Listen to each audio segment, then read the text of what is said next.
Alright, let's talk about something that's got everyone buzzing right now, a woman of substance. If you've been scrolling through social media or flipping through channels, you've probably seen the hype. But here's the thing, this isn't just another period drama. It's a show that's got people hooked, and personally, I think it's because it's tapping into something deeper than just lavish costumes and dramatic storylines.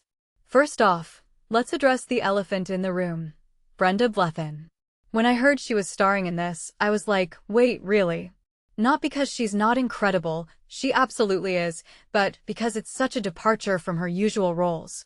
I mean, this woman is known for Vera, a detective drama where she's all about solving crimes in a parka. Now she's playing Emma Harte, a woman who goes from being a penniless maid to a business mogul. Talk about range. What makes this really interesting is how Brenda herself has talked about feeling like an outsider in her career. She's mentioned struggling with imposter syndrome, which, honestly, makes her portrayal of Emma even more compelling. Emma's a woman who's constantly fighting to prove herself, and Brenda brings that raw, underdog energy to the role. It's not just acting, it's a reflection of her own journey, and that's what's resonating with viewers. Now, let's dive into the story itself. A Woman of Substance is based on Barbara Taylor Bradford's 1979 novel, and it spans 60 years, jumping between two timelines. On the surface, it's a classic rags-to-riches tale, but what many people don't realize is how much it's about revenge. Emma's not just climbing the ladder, she's doing it to get back at the people who underestimated her. That's a theme that's always fascinating, right? The idea of someone turning their pain into power. But here's where it gets even more intriguing. The show doesn't shy away from the messiness of her journey. It's not just about success, it's about the cost of that success.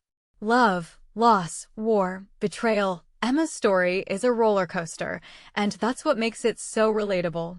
We've all had moments where we've had to fight for what we want, even if it's not on the same scale. One thing that immediately stands out is the way the show balances nostalgia with modern sensibilities. Critics have called it a nostalgia piece, and I get that. There's something comforting about diving into a story set in the past, especially when it's as lavishly produced as this. But what this really suggests is that the show isn't just looking backward, it's holding a mirror up to today. Emma's struggles as a woman in a man's world, her fight for respect, her refusal to be defined by her circumstances, these are issues that are still relevant. If you take a step back and think about it, the show is asking us to consider how far we've come and how far we still have to go. That's why it's not just a period drama, it's a conversation starter. And let's talk about the audience reaction for a second. People are going wild for this show, and not just because of Brenda Blethyn's performance, though, let's be real, she's a huge part of it.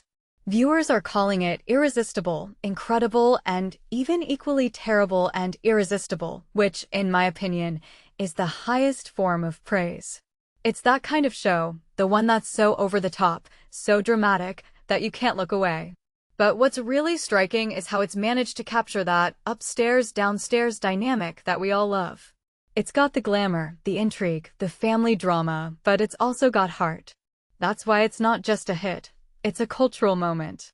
Here's the thing, though. As much as I'm loving the show, I can't help but wonder what it says about our current appetite for stories like this. Why are we so drawn to tales of revenge and redemption? Is it because we're living in a time where so many people feel underestimated, overlooked, or betrayed? Personally, I think there's something cathartic about watching someone like Emma fight her way to the top. It's a reminder that, no matter how impossible things seem, there's always a way forward. But it also raises a deeper question. What are we willing to sacrifice to get what we want? Emma's story is inspiring, but it's also a cautionary tale. And that's what makes it so compelling. So, here's my final thought. A Woman of Substance isn't just a show, it's a phenomenon. It's got everything we love about period dramas, but it's also got something more. It's got Brenda Blethyn giving the performance of a lifetime, it's got a story that's both timeless and timely, and it's got us all talking. If you haven't watched it yet, do yourself a favor and check it out. But fair warning, once you start, you won't be able to stop. And when you're done, I'd love to hear what you think. Is Emma a hero, a villain, or something in between? Let me know in the comments. I'm curious to hear your take.